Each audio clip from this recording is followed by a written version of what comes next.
What if I told you that one day you're going to lose the thing you've been taking for granted, and only then you'll realize how priceless it actually was? Would you believe me? My name is Marcus. I'm 37 years old, and I have stage 4 pancreatic cancer. The doctors told me I had 6 months. Today, I'm in month 5, and I'm not saying this because I want your pity. I'm saying it because I'm out of time to pretend, and I need to tell you something straight, something that might make you uncomfortable. The thing that took the most from me wasn't the cancer. It was a lie, a familiar one, the kind of lie you don't even notice because everyone repeats it.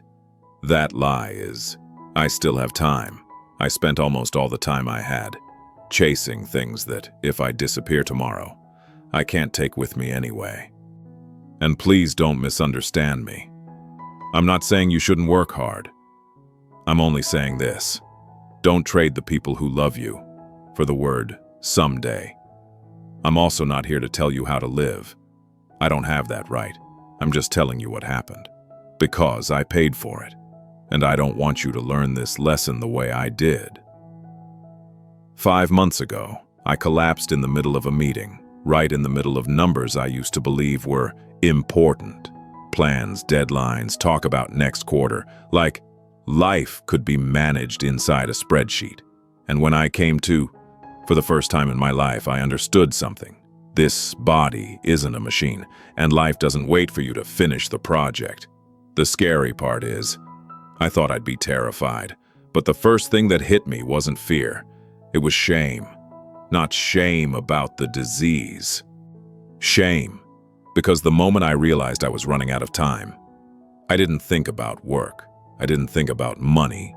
I didn't think about anything I used to be proud of. I thought about my parents. I thought about my wife. And I thought about my daughter, Anna. Anna is 3 years old, and she does this thing every time I come home. She runs to the door, wraps her arms around my leg, looks up at me and says, "Daddy's home." And in that moment, one thought tightened around my throat like a fist. If I disappear too soon, will she still remember my voice?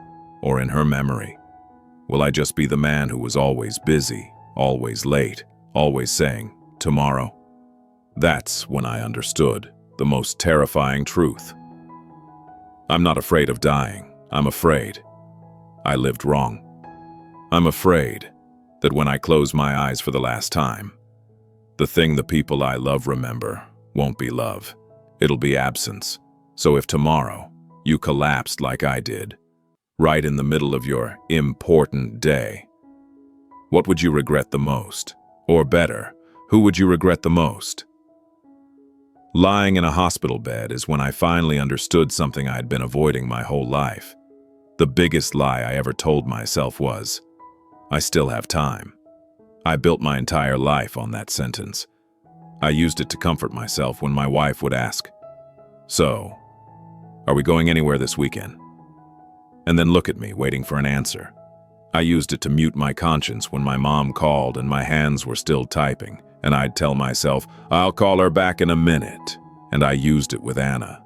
Every time she stood in the doorway of my office, hugging her stuffed animal, whispering, "Daddy, can you play with me?" And I'd raise one finger without even thinking. Just a second. All those seconds, I thought they were harmless. If this feels familiar, then maybe you've said "in a minute" to someone important too, right? But life doesn't get stolen from you by one huge mistake. It gets taken from you through thousands of tiny delays, one just a second at a time. Until one day you look back, and there's nothing left to make up for. For a long time, I truly believed I was doing the right thing. I wore those 2 a.m. nights like a medal. I treated long meetings like proof that I was building the future. And I believed the most common excuse every busy man clings to like a charm. I'm doing this for my family. But then I realized something, and it shook me. It wasn't always for my family. Sometimes I worked because it kept me from facing the truth, that my family was slipping away day by day right in front of me. I kept telling myself I'd come back in time. Just get through this phase. Just finish this project. Just one more step, and everything would settle down. Then I'd breathe again. Then I'd sit down and have a real dinner with my family. But that one more step never ends, and I didn't realize it. But one more step was exactly how I disappeared from my daughter's childhood. Being the boss didn't save me from that trap because no one was forcing me. I did it to myself. Late-night calls, a laptop open at the dinner table, nodding along while Anna was trying to tell me something. And her eyes kept searching mine, like she just needed me to look back for 1 second. I didn't run away from my home. I still came back. I still sat there. I was just always somewhere else. In my head, in my work, in that after I'm done life I kept believing would finally arrive. And then one day I realized something that hurt in a way I can't even explain. My seat at the dinner table was never empty. But whatever was sitting there wasn't really me anymore. I was physically there. But Anna was alone. Because what my family needed wasn't a man who was simply present. They needed a man who was truly there. And that's how I lost my family. Not with one dramatic goodbye, but with thousands of tiny absences, all wrapped up in a lie that sounded so innocent. Just a little longer. But one day, you won't just be busy anymore, you'll miss it. And there are some things, once you miss them, there is no way to buy them back.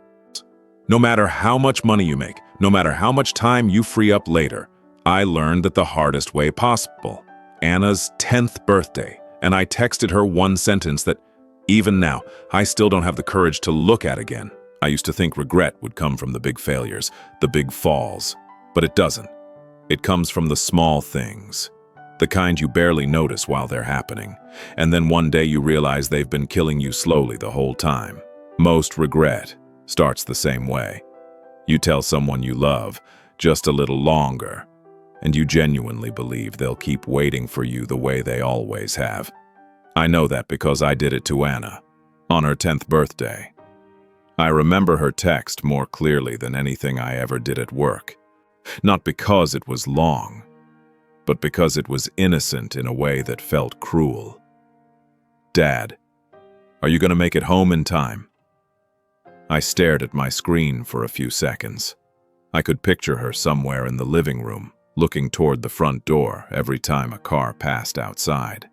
In her head, she was probably replaying the moment. Me walking in right as everyone starts singing, her face lighting up. The room turning into that kind of memory a kid never forgets. And I texted back, I will. I didn't even hesitate. I said it like a reflex, because that's what I'd been doing for years. Just finish this first, just a little more. I'll make it up later. And as long as my intentions were good, I thought life would automatically forgive me. But that's the trap. Some words sound so loving, and they slowly destroy a family. But that word, in time, lets you feel like you're still a good father, even while you're training your child to get used to your absence. I can't tell you what that meeting was even about, but I can tell you what it cost. When I got home, the living room lights were still on, but the house was quiet, like someone had turned the music off hours ago. The cake was still on the table, one small slice cut out and left unfinished. The candles had burned out, and the icing had melted into tired streaks down the side. Nobody was sitting there anymore. Anna was already asleep, and I stood in the middle of that room, feeling like a man who showed up late to his own life. That's when I understood something brutal. I didn't miss a party. I missed a piece of her childhood. And childhood doesn't get angry at you. It doesn't fight you. It doesn't scream. It just passes right by you. And then it's gone. There was no yelling that night. No one cussed me out. No argument I could grab onto so I could tell myself, it's complicated. It's not my fault. There was only silence. The kind of silence that doesn't accuse you, it just tells you the truth. A child finally stopped hoping her dad would show up on time. And if you're listening to me right now, I don't need your pity. I just want you to ask yourself one question, quietly, honestly. Is there someone waiting for you, the way Anna waited for me? Because here's the truth. Kids don't drift away from you because you're broke, and they don't drift away because you failed. They drift away because you weren't there. And the most painful part is, you can still live in the same house, eat at the same table, share the same roof, and still be missing. That night I looked at that cake, and something in me tightened. I had worked so hard to give my family enough, but I was missing the one thing no gift could ever replace. Me. I won in the world, and I lost at home. I used to think being poor was the scariest thing, but it's not. The scariest thing is watching your child grow up in a full house that's missing one person, her dad. And then, a few days later, I got the diagnosis. That's when I realized something colder than fear. Life doesn't wait for you to fix it when you finally have time. It doesn't give you a beautiful second chance or a clean ending where you get to make it right. It just closes the door, straight and cold. I need to say something clearly before you misunderstand me. I'm not making this video to tell you to quit your job. I'm not here to teach you how to live your life. I know you have bills to pay, rent, tuition, hospital bills, debt. I know there are days you're so exhausted you just want to sleep. But you still get up anyway, because nobody can do it for you. And if you're listening right now and you feel like you recognize yourself in me, I get it. I used to live by one word, have to. I have to work, I have to push, I have to keep going. And I'm not judging you for that. I'm only telling you this because I paid the price, and I don't want you to pay it too, without even realizing what it's costing you. In the hospital room, everything slows down in the most brutal way. No meetings, no texts, no reasonable excuses. Just that steady beep, beep, beep. Like time itself is sitting beside your bed, quietly reminding you, you don't control me. My parents were there. My mom held my hand. Her hand was dry, shaky, warm. My dad stood behind her, not saying much, just looking at me with the kind of eyes you only see on a man who's never been good at begging, but is begging anyway. My wife sat next to me. She leaned her head in gently, like she was afraid she might hurt me. She looked thinner, like the stress had been eating at her for weeks. And Anna, she sat there with her stuffed animal, so quiet. Every once in a while she'd look at me, and then look away, like she was trying to be good so the adults wouldn't fall apart. That silence did more to me than any anger ever could. It stuck in my throat, harder than any accusation. And that's when I finally understood something simple and devastating. I didn't need more time. I needed presence. And God, I wish I had learned that sooner. Because being around isn't love. Being present is. I brought the busiest version of myself home every night, and I called it providing. I thought as long as I was physically there, it counted. But the truth is, I showed up without actually arriving. I was sitting at the table, but my mind was still somewhere else. Inside emails, inside plans, inside, after I finish this.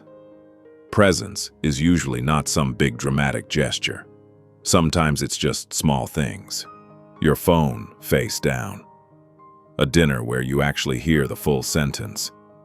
A look that lasts long enough for your wife to feel like she still matters. Sitting next to your child, without rushing, without multitasking, without checking the clock. And if you've made it this far, I'm not asking you to do anything. I'm not trying to scare you. I'm just saying, if tonight was the last normal night you ever got, the last ordinary evening where you come home, take off your shoes, see the faces you love, what would you regret the most? Or more honestly, who would you regret the most? Don't wait for cancer to understand this. Don't wait until you're lying in a white room, watching the people you love sitting beside you, and your heart finally breaks because you realize what you've been chasing your whole life was never the thing you needed most. I wish someone had shaken me awake sooner, before I had to learn this lesson under fluorescent lights, with a monitor counting my remaining time. And that's why I did something I should have done a long, long time ago. If tonight was the last normal night you ever got, who would you regret the most? I wish I'd learned that before the hospital did it for me. If you're still here with me, then maybe you felt it too. That strange, tight feeling in your chest, like someone just touched the one place you've been trying not to look at. And I can't choose for you. I don't have the right to tell you how to live your life. I'm only saying this because I'm out of time to keep pretending that everything can be handled later. For years, I lived on two simple words: in a minute. In a minute, I'll come home. In a minute, I'll play with you. In a minute, I'll call my parents. In a minute, I'll make it up. And I swear, it sounds harmless. It sounds like responsibility. It sounds like a man carrying everything on his back. But one day you realize something terrifying. You don't lose the people you love in one dramatic goodbye. You lose them in 1,000 tiny absences. Right now I'm lying here, and I have a small list of things I need to do. No goals, no contracts, no achievements, just human things. Painfully late. My daughter's 11th birthday is coming up, and after her 10th birthday, I told myself I'd make it up to her. I told myself, next year will be different, but this year, I don't even know if I'll still be sitting at that table. And that thought hits my throat in a way no medicine can reach. A few days ago, my wife brought me a card Anna made at school. The paper was wrinkled. The coloring went outside the lines, and she wrote one short sentence, misspelled in a couple places, the kind of mistakes only a kid would make. And that's exactly why it broke me. I stared at that card for a long time, and I finally understood something.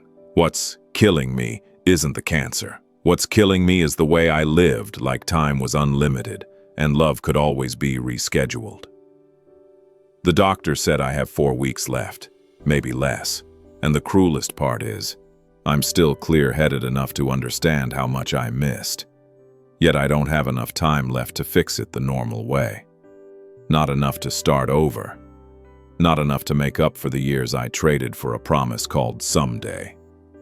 I'm not telling you not to chase success. I'm not saying achievement is wrong. You should work hard. You should build. You should do your best. I'm just begging you. Don't trade the people who love you for a later, nobody promised you. Because success without life feels empty. Achievement without presence turns cold. And money without moments is just numbers. I don't have much time left, but you do. And maybe you don't need to do anything big after this video. Maybe it's just one phone call, one hug, one dinner where you actually sit down, one moment where you put your phone face down and look at the person in front of you for a few seconds longer. So here's my final question, and I want you to answer it honestly. What are you going to do with your time?